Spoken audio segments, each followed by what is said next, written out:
Assalamualaikum warahmatullahi wabarakatuh. Berjumpa lagi bersama kami Omah dari Motor. Pada kesempatan kali ini kita punya kasus Honda Vario lama yang loss kompresi alias kompresinya hilang. Jadi kalau kita selah itu nggak ada cantolannya sama sekali. Tuh, bablas. Enteng sekali. Oke, kita akan kasih tahu ini penyebabnya apa, terus cara mengatasinya seperti apa. Oke, simak video sampai habis. Oke, terima kasih sudah klik video ini, sudah bergabung bersama kami. Jangan lupa subscribe dan juga nyalakan lonceng notifikasinya, dan jangan lupa juga sholat bagi teman-teman yang belum sholat. Oke, ini Vario lama. Kondisinya dia loss kompresi. Kemarin kejadian kayak gini, motor ini juga maksudnya. Terus kita akalin, kita masukin oli melalui lubang businya. Tapi ternyata selang 3 hari. 3 hari ya, 3 harian lah, 3 hari 2 hari, terus kompresnya hilang lagi. Nah, terus ini dibongkar. Nah, pada saat proses pembongkaran kita diganggu sama si kecil ini. Tolong apa toh?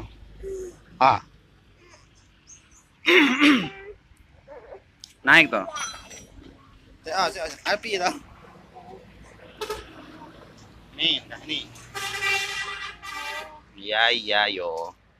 Nah, setelah kita bongkar ternyata kita mengetahui kondisi karburatornya tuh dia pakai PE 28. Terus kondisinya kotor sekali. Tuh kelihatan kotornya ya. Nah, kotor sekali. Nah, hal ini juga bisa menjadi salah satu sebab dia loss kompresi. Kenapa? Karena kotorannya itu pasti masuk ke dalam. Masuk ke dalam ini biasanya yang pertama kali rusak ya kondisi klepnya. Oke.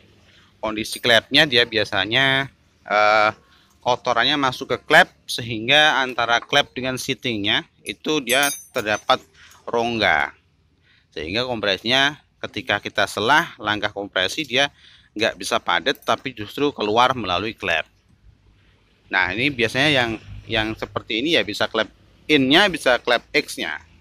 Terus kalau jangka panjang kotoran yang terlalu banyak, dia bisa merusak klepnya. Jadi kondisi seatingnya juga bisa rusak, terus bosnya juga bisa rusak.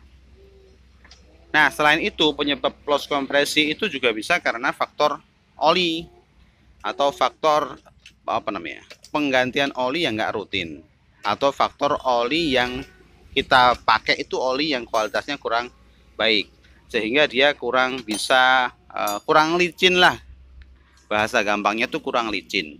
Kalau terlalu lama ya kondisinya juga kondisi olinya nggak bagus, otomatis ya efeknya kurang licin, atau mungkin juga volumenya yang kurang. Nah, seperti itu. Nah, setelah kita bongkar ternyata benar. Tuh terlihat ya kondisi klepnya pada seatingnya tuh terdapat kotoran. Nah, itu ya kotorannya. Itu menyebabkan dia kompresinya bocor, kompresinya bablas. Untuk kondisi klep X termasuk ya masih lumayan bagus, walaupun kotor ya, walaupun kotor. Terus kondisi bosnya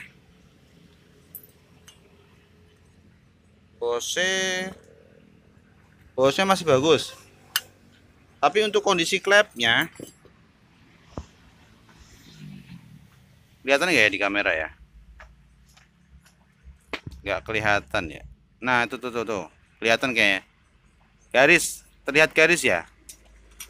Nah, jadi kondisi klepnya itu harusnya ini rata. Nah, ini rata ya, tapi ini terdapat seperti cekungan ya, seperti cekungan. Terus kondisi ininya masih tipis, sudah tipis. Tuh, pinggirannya sini sudah tipis. Artinya ini klepnya minta ganti. Kita ganti sekalian biar aman. Kalau nggak kita ganti nanti resiko dia bisa jebol. Semakin tipis daunnya ini, maka resiko jebolnya semakin besar ya. Walaupun kalau untuk motor harian jebol klep itu cukup jarang terjadi, tapi kalau kondisinya sudah cukup parah ya bisa saja terjadi. Nah, makanya akan kita ganti nih nanti. Ganti pakai klep yang baru. Nah, terus kondisi pistonnya ternyata seperti ini. Ini ternyata dia habis pernah kehabisan oli sampai nge-gym, nyekit. Nge-gym atau nyekit, kondisinya kayak gini. Otomatis apa namanya? Silinder headnya, silinder bloknya atau burungnya juga sama saja rusak. Oke, ini nanti rencananya akan kita ganti dengan piston KZ. Untuk packing, ya ini lupa nih ya, kita belum jelasin. Untuk packing atas bawah itu kita pakai standar, artinya nggak kita tambahkan, ya tetap pakai satu. Yang bawah satu, yang atas juga satu. Tapi kondisinya motornya ini kayak gini, kayaknya nggak tahu ini bekas apa ini ya, baret-baret ya. Yang atas nggak tahu, mungkin pas dulu bongkarnya nih ya. Pokoknya intinya untuk paknya kita pakai standar satu-satu. Terus kondisi burungnya atau silinder bloknya juga nggak kita apa-apain, standar pokoknya. Oke, ini kita sudah pakai, sudah selesai dari tukang bubut. Kita pakai piston KZ oversize 50 ya. Terus pembubutannya bentuknya seperti ini tuh ya, pembubutannya seperti ini. Pokoknya intinya kalau teman-teman pengen pakai piston KZ ke Scoopy atau Beat atau Vario, kita tinggal pasrahkan saja ke tukang bubut.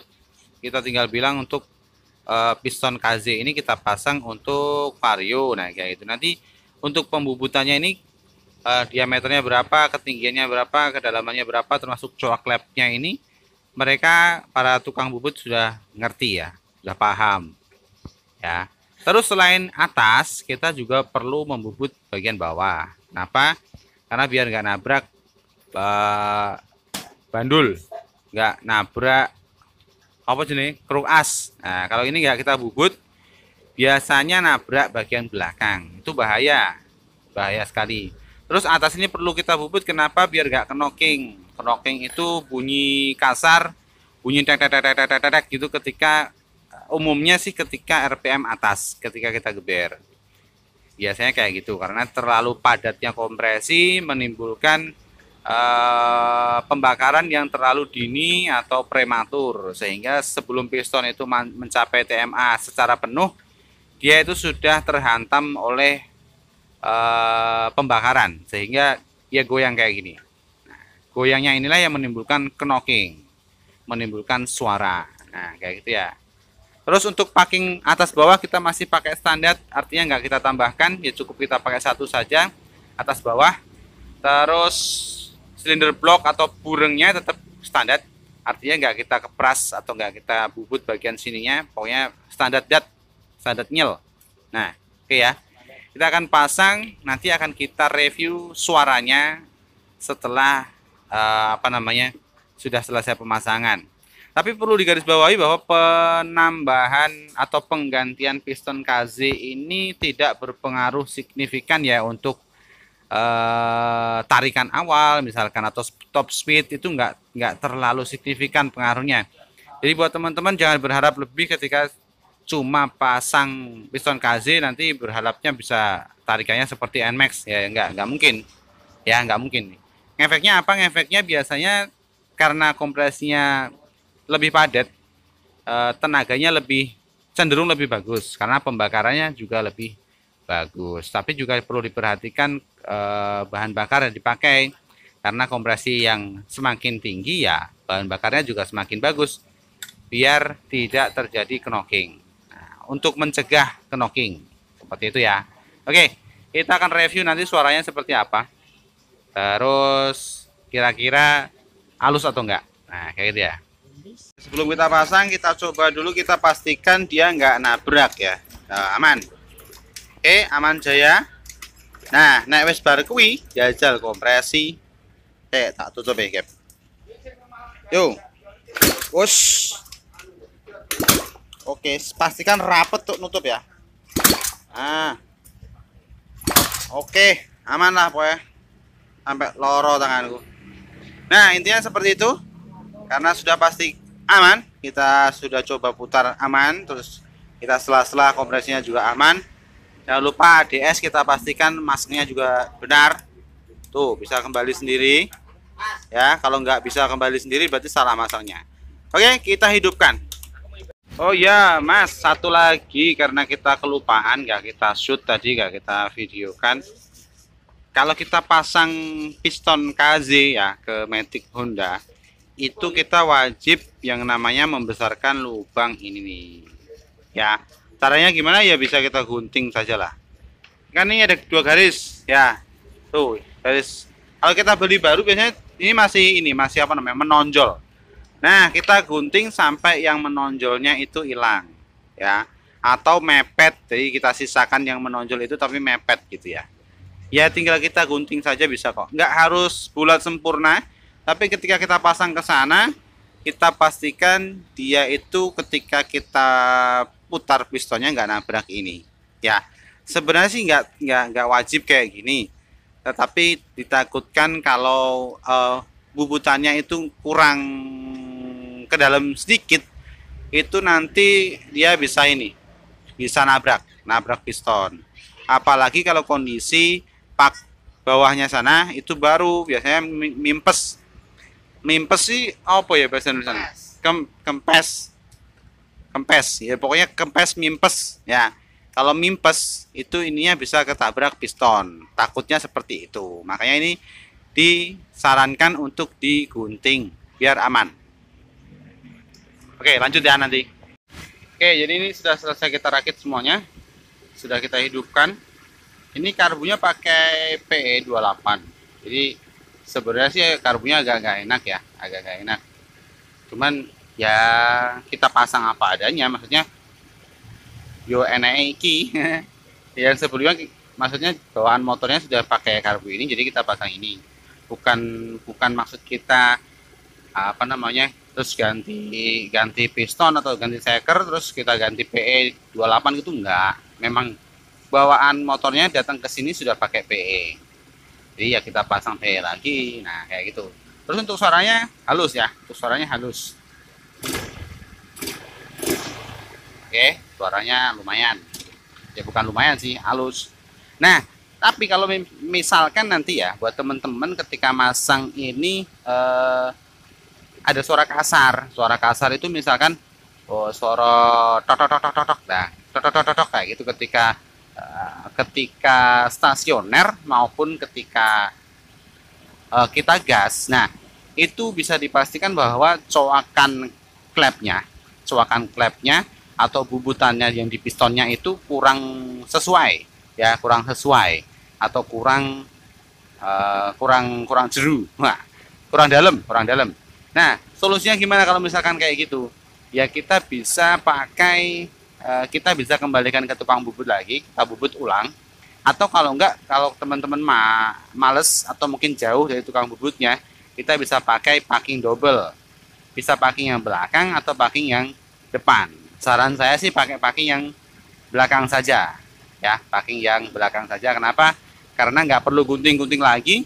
Terus resikonya air radiator bocor itu kecil. Kalau kita paknya kita double, biasanya ya bukan biasanya sih, punya resiko air radiatornya itu bocor. Bisa bocor keluar, bisa bocor ke dalam. Kalau bocornya keluar sih ya cuma basah gitu aja, tapi kalau bocornya ke dalam kan bisa campur ke oli segala macam. Nah, kayak gitu ya. Nah, itu jadi awalnya loss kompresinya itu ternyata karena kehabisan oli. Terus kita ganti sekalian stekernya, pistonnya pakai KZ, ini oversize 50. Kalau teman-teman mau pakai oversize standar atau oversize mau pakai yang standar atau oversize di atas 50 ya monggo, nggak masalah. Tapi jangan lupa hati-hati ketika mengerjakan, bubutannya juga diperhatikan. Cari tukang bubut yang recommended, yang sudah berpengalaman. Nah, kayak gitu ya. Oke, semoga video kali ini bermanfaat. Jangan lupa subscribe dan juga nyalakan lonceng notifikasinya, dan jangan lupa juga sholat bagi teman-teman yang belum sholat. Jangan lupa motornya dirawat, olinya diganti secara rutin biar gak terjadi hal-hal seperti ini ya. Oke, terima kasih.